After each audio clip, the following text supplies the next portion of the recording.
ከአራቱም ክፍለ ጦሮች የተውጣጡ የአንሻ ሰይድ ፋኖች በምስራቅ ወለጋ ዞን ስቡ ስሬ ወረዳና ጉቶ ጊዳ ወረዳ የህልውና ተጋድሎ መቀጠላቸውን አስታውቀዋል። ከተማ መቆጣጠራቸውንም ይፋ አድርገዋል። የአማራን ህዝብ የህልውና ትግል የሚያስቀጥሉ ብዙ ኮማንዶዎች ተመርቀዋል። የተሃድሶ ስልጠናዎችም ለፋኖ ተሰጥቷል። ህዝባዊ ስብሰባዎችም ተጠናክረው ቀጥለዋል። የአማራ ፋኖ ብሔራዊ ንቅናቄ ምክክሩን በተመለከተ አቋሙን ይፋ አድርጓል፣ ጥሪም አቅርቧል።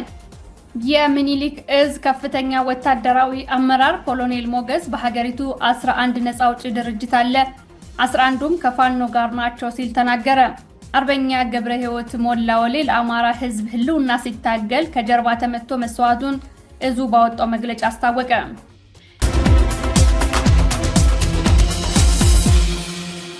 ሰላም ጤና ይስጥልኝ። ከፍሪ ፕሬስ ቻናል ዕለታዊ ዜናዎችን ይዘን ቀርበናል። መልካም ሞላ ነኝ። ወደ ቀዳሚ ዜና አልፋለሁ።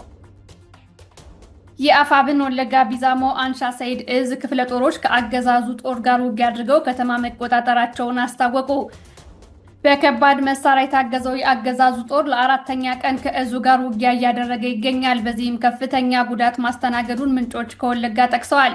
ከአራቱም ክፍለ ጦሮች የተውጣጡ የአንሻ ሰይድ ፋኖች በምስራቅ ወለጋ ዞን ስቡ ስሬ ወረዳና ጉቶ ጊዳ ወረዳ የህልውና ተጋድሎ መቀጠላቸውን አስታውቀዋል። ውጊያው አድማሱን በማስፋት በምስራቅ ወለጋ ዞን ጊዳ አያና ወረዳ በመንደር 4 እና በመንደር 3 እንዲሁም በሆሩ ጉድሮ ወለጋ ዞን አቢደንጎር ወረዳ ቱሉ ጋና ከተማን በመቆጣጠር ድል ማድረጋቸውን ለመገናኛ ብዙሃን አስታውቀዋል።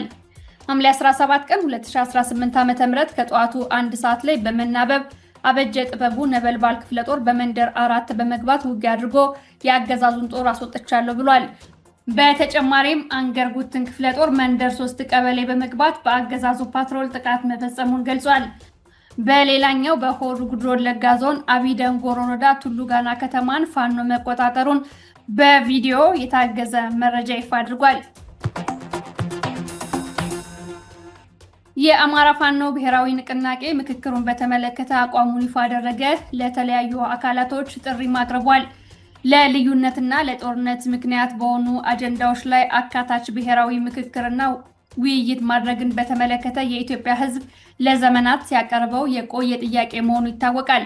ሀቀኛ ብሔራዊ ምክክር ማድረግ ለሀገር ዘላቂ ሰላም አስፈላጊ የመሆኑን ያክል የብሔራዊ ምክክር ሂደት በተለይም የምክክር ሂደቱ አካታችነት የሚካሄድበት ነባራዊ ሁኔታ፣ ሂደቱን የሚመራው ተቋም አወቃቀርና ተቋማዊ ገለልተኝነት፣ አሳታፊነትና ሌሎችም ሁኔታዎች በአግባቡ ካልታዩ ነባር ችግሮችና ቅራኔዎችን ከማስፋትና ከማወሳሰብ ያለፈ ፋይዳ አይኖረውም።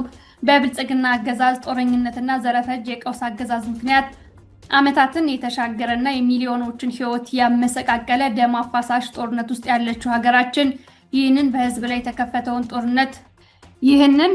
ላይ የተከፈተውን ጦርነት ያወጀው አገዛዝ ጦርነትን ለማቆም ምንም አይነት ፍላጎት ባላሳየበት ሁኔታ ውስጥ የሚደረግ የምክክር ድግስ በጀት ከማባከንና ለአገዛዙ የገጽታ ግንባታ ከመስራት ያለፈ ፋይዳ አይኖረውም። ባለፉት ዓመታት በዳበሳ ከሚታወቁ የሀገሪቱ እውነቶች መካከል ጦርነት፣ ስደት፣ መፈናቀል፣ ጅምላ ጭፍጨፋና ማንነትን መሰረት ያደረጉ ግልጽ ጥቃቶች በአገዛዙ ስፖንሰርነት እየተፈጸሙ ነው። በብልጽግና የቀውስ አገዛዝ ምክንያት ሚሊዮኖች ተሰደዋል። በርካቶች በአገዛዙ የጸጥታ መዋቅር ንብረታቸውን ተዘርፈዋል። አማራ ክልልን ጨምሮ የሀገሪቱ ክፍል በወታደራዊ አገዛዝ ስር ከወደቀ 3 ዓመታትን አስቆጥሯል። አገዛዙ በቀጥታ የእርስ በርስ ግጭቶችና ጦርነቶችን በማዋለድና አለመተማመን እንዲነግስ በማድረግ አብዛኛው የሀገሪቱ ክፍል ቀውስ ውስጥ ይገኛል። ይህ ወታደራዊ አገዛዝ ምርጫ ለማድረግ የሚበቃ የሰላም ሁኔታ ሳይኖር ራሱ ተመራጭ፣ ራሱ ታዛቢ፣ ራሱ መራጭና አስመራጭ በመሆን ትልቅ የፖለቲካና የዲሞክራሲ ክንውን በሆነው የምርጫ ሂደት ላይ መቀለዱን ዓለም አቀፍ ማህበረሰቡም የመሰከረውና የታዘበው ሀቅ ነው። ይህንን ተከትሎ የ2018 ምርጫ ክንውን አለመካሄዱንና ብልጽግናም በምርጫው ያገኘው ቅቡልነት እንደሌለ ተረጋግጧል። አገዛዙ ይህንን በምርጫ ድግስ ያጣውን ቅቡልነት በምክክር ለማግኘት ጥረት እያደረገ ቢሆንም የብሔራዊ ምክክር ሂደቱን ለማሰናዳትም ሆነ በባለቤትነት ለማስኬድ የሚያበቃ የህግ መሰረት ግን የለውም። ሀቀኛ ብሔራዊ ምክክርን መምራት የሚችል ኮሚሽን በኢትዮጵያ ውስጥ ባሉ ተፋላሚ ኃይሎች ይሁንታ የተሰጠው ሲቪክ ማህበራትን ጨምሮ በሁሉም ኃይሎች ተሳትፎ የተቋቋመና ገለልተኝነቱም የተረጋገጠ መሆን ይገባዋል።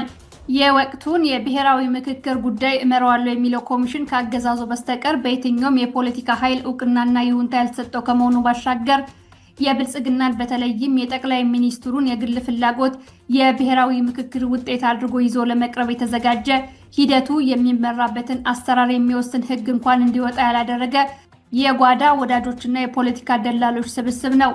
ገለልተኛ ባልሆነ ተቋም የሚመራ ምክክር ደግሞ የብልጽግና ካድሬዎች ውይይት እንጂ ብሔራዊ ምክክር አይሆንም። ለሀገሪቱም ችግር ዘላቂ ሰላምም አያመጣም። ላለፉት በርካታ ዓመታት ሀቀኛ ወኪል ሳይኖረው በመቅረቱ ጣፋንታውን ሌሎች የፖለቲካ ኃይሎች ሲወስኑለት የቆየው የአማራ ሕዝብ በዚህ ምክክር ጉባኤም ተመሳሳይ ሂደት ውስጥ ይገኛል። በአብንና በአማራ ብልጽግና ስም ከየጎሬው ተለቃቅመው በጉባኤው አማራን ወክለን እንሳተፋለን የሚሉትም በአማራው ላይ ይፋዊ ጦርነት ያወጀውን ዘረፈጅ አገዛዝ የተቀበሉ የብልጽግና ወኪሎች እንጂ ለአማራ ሕዝብ መብትና ጥቅም ቅንጣት ታክል አስተዋጽኦ ማድረግ የማይችሉ በመሆናቸው ይህ የምክክር ጉባኤ የአማራ ሕዝብ ያልተወከለበትና የማይሳተፍበት መሆኑ በታሪክ ፊት ተመዝግቧል። የአማራን ሕዝብ ብቻ ሳይሆን ከብልጽግና አገዛዝ ጋር ይፋዊ ጦርነት ውስጥ ያሉ የፖለቲካ ኃይሎችን ያገለለ የምክክር ጉባኤ በመሆኑም ከአማራ ሕዝብ ብቻ ሳይሆን ሌላው ኢትዮጵያዊም ቢሆን በዚህ ጉባኤ በትክክለኛ ወኪሎቹ አማካኝነት እየተሳተፈ ነው ብለን አናምንም።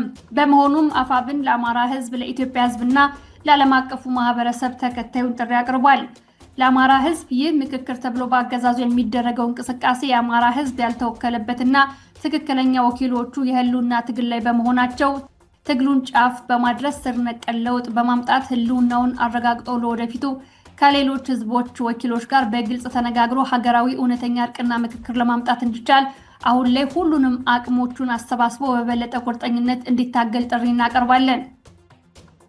ለኢትዮጵያ ህዝብ ይህ ምክክር የተባለው ከሹፉና አስመሳይ ሂደት የአማራን ህዝብ ጨምሮ ሌሎች ጥያቄ ያላቸው የፖለቲካ ኃይሎችም የተሳተፉበት አለመሆኑን የሀገሪቱን አንድነት የበለጠ አደጋ ላይ የሚጥል መሆኑን የእርስ በርስ ጦርነቱን የማያስቆምና የሚያባብስ መሆኑን የአንድ ግለሰብና የገዢ ቡድን ፍላጎት ለማሳካት እየተደረገ ያለ መሆኑን በማመን ከአማራ ህዝብ ጎን ቆሞ ስርዓቱን መታገል ይገባል። በቀጣይ በጋራ የሽግግር መንግስት መስርተን ሀገራችንን ማጽናት እንችል ዘንድ እውነተኛ ምክክርና እርቅ እንፈጽም ዘንድ በተባበረ መልኩ ጸረ አገዛዝ ትግል እንዲደረግ ጥሪ እናቀርባለን። ለዓለም አቀፉ ማህበረሰብ በቀረበው ጥሪም በትክክለኛው መንገድ የማይካሄድ ብሔራዊ እርቅና ምክክር ሂደቱ ካለመኖሩ የከፋ ሀገራዊ ችግርን ያስከትላል። ብሔራዊ ምክክር ከከሸፈ አንድ ሀገር የምትገባበት ቀውስ እጅግ ከባድና በአዙሪት የተሞላና የማይገመት ይሆናል። የብዙ ሀገራት ብሔራዊ እርቅና ምክክር የተኮላሸው ገለልተኝነትና አሳታፊነት የሌለውን ሂደት በመከታተላቸው እንደሆነ ብዙ ምሳሌና ተሞክሮዎች አሉ። የአሁኑ የአገዛዙ ብሔራዊ ምክክር የተባለውም ሂደት የህዝብ ቅቡልነት የሌለው እውነተኛ ችግር ፈቺ ምክክር ሳይሆን ብልጽግናና ደጋፊዎቹ የአገዛዙ ስልጣን ማጽኛ እንደሆነና ሀገሪቱን እንዲሁም የቀጠናውን ሰላም ከድጥ ወደ ማጡ የሚያስገባ መሆኑን ተገንዘባችሁ ለሀቀኛ ሽግግርና ዘላቂ ሰላም እንድትሰሩ ጥሪ እናቀርባለን ብሏል አፋብን። የአማራ ህዝብ ወኪል ነን ለምትሉ የሂደቱ ተሳታፊዎችም ከዚህ ቀደም እንደሆነ ሁሉ ያገዛዙ ተላላኪ በመሆንና ተገቢው የአማራ ህዝብ ውክልና ሳይኖራችሁ በሂደቱ የምትሳተፉ ግለሰቦችና ቡድኖች በብሔራዊ ምክክር ስም በሚካሄድ የብልጽግና ጉባኤ በመሳተፍ ታሪካዊ ስህተት ከመፈጸም እንድትታቀቡ እያሳሰብን ይህንን ማሳሰቢያ ችላ በማለት የምታደርጉት ሂደት የአማራን ህዝብ ጥያቄዎች ለሌላ ምዕራፍ ለማዳፈን ለምታደርጉት ያልተገባ ተግባር ኃላፊነት የምትወስዱ መሆኑን በህዝብና በታሪክ ፊት እናሳውቃለን። መግለጫው ከአፋብን የተላከ ነው። የአፋብን ሚኒሊክ ዕዝ ከፍተኛ ወታደራዊ አመራር ለተሃድሶ ሰልጣኞች ባስተላለፈው መልእክት ያገዛዙ ጉልበት ማለቁን ገለጸ። ውሸታቸው ባዶ ቀርቷል ያለው ኮሎኔል ሞገስ ዘገየ ይህንን ጸረ አማራና ጸረ ሀገር አገዛዝ በአንድ ልብ ሆነን ማሸነፍ አለብን ሲል ገልጿል። ስለዚህ አንተ ጀግና ነህ። በጀግንነቱ እስከ መጨረሻ ተዋግተህ ጠላቶችን ሁሉ በመደምሰስ መቻል አለብህ ማለት ነው። ጠላቶቻችን ትዕቢታቸው ተንፍሷል። አትጠራጠር። ጉራቸው አልቋል። ውሸታቸው ባዶ ቀርቷል። እኛ የሚያስፈልገን መጠንከር ይህን ጸረ አማራ፣ ጸረ ሀገር፣ ጸረ ኢትዮጵያ ድራሹን ማጥፋት ያስፈልጋል። በአንድ ልብ ማለት ነው። በአንድ ልብ ነው። በውጊያ አታሙም፣ ጀግኖች ናችሁ። የጀግነት ደግሞ ለአማራ ህዝብ ተስፋ በሰሞኑ ፍሽካ እንነፋለን ማለት ነው። በኋላ ጠላቶቻችን አያሽካክሉ አንገታቸውን እናስደፋቸው። ለዚህ መጠንከር መቻል አለብን ማለት ነው። በትግል ምን ይላል መሰለህ? ጥቂቶች ቆራጦች ያልተንበረከክነው ነገ እንሆናለን፣ ታሪክ ምስክር ነው ይላል። እርግጠኛ ነኝ። አንችልም እንዴ? አችሉም ትችላላችሁ። ኧረ ድምፅ የለም። ቁርስ አልበላችሁም እንዴ? ትችላላችሁ። አችሉም ብቅ በል። እንችላለን በል። እንችላለን በል። እንችላለን። ምላሱ ነው ቀርታ የነበረው። ምላሱ ተቆልፋለች። ካሁን በኋላ ድራሹን አውጥተን ባዶን ማስቀረት መቻል አለብን። በሀገሪቱ ተቀባይነት ያለው አንተ ነህ፣ መንግስት አይደለም። መለክሰ ገዳዩ አይደለም። ተቀባይነት አንተ ነህ። በሀገሪቱ 11 ነፃ አውጪ አለ፣ እናንተን ጨምሮ ማለት ነው። 11ዱም ነፃ አውጪ አንተ ጋር ነው ያለው። የአማራንን እያሰቃዩ በድሮን በታንክ በመድፍ እየጨፈጨፉ ቢኖሩ እድል አንሰጣቸውም። የአማራን ነፃነት በአጭር ጊዜ እንትን ለማለት ሁላችንም በአንድ ልብ ተስተካክለን ማስተካከል ያለብን አስተካክለን ድራሹን ማጥፋት መቻል አለብን። ካሁን በኋላ የተኩስ ኃይል የኛ ነው። በቃ ዲሽቃውን ማርካን፣ ሞርተሩን ማርካን፣ ታሪክ ያስመስክራል። ከዚህ በላይ ምን ያስፈልጋል? ከዚህ በላይ ጀግነት ምን ያስፈልጋል? ታሪክ አባናደው ምስክር ነው።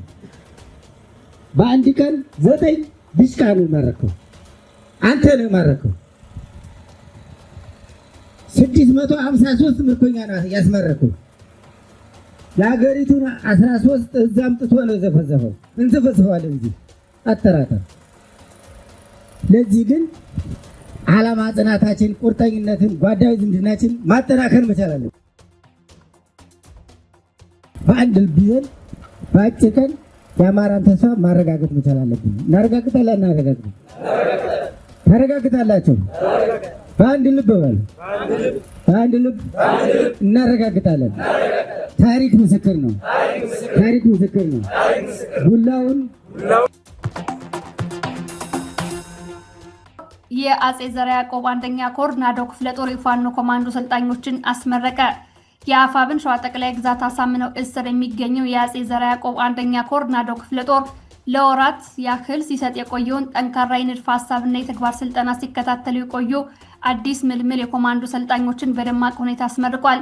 ተመራቂዎቹ በስልጠና ወቅት ያገኟቸውን የአካል ብቃት፣ የትዕዛዝ አቀባበል፣ የአሰራር ዲሲፕሊን እንዲሁም ልዩ ልዩ ታክቲክና ክህሎቶችን የሚያሳዩ ትርኢቶችን ለታዳሚው አቅርበዋል።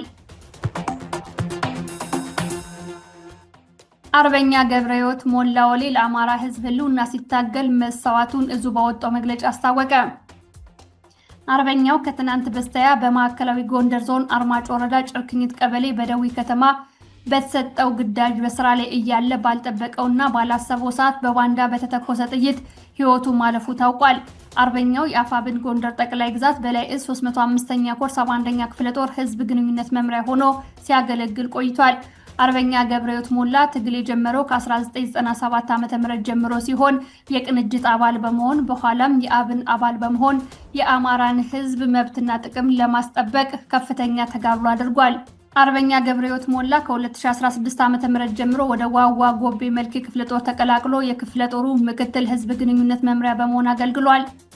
ጀግናው አርበኛ ገብረሕይወት ሞላ በጎቤ ክፍለ ጦር እያለ በርካታ ጀብዶችን መፈጸሙን እዙ አስታውቋል።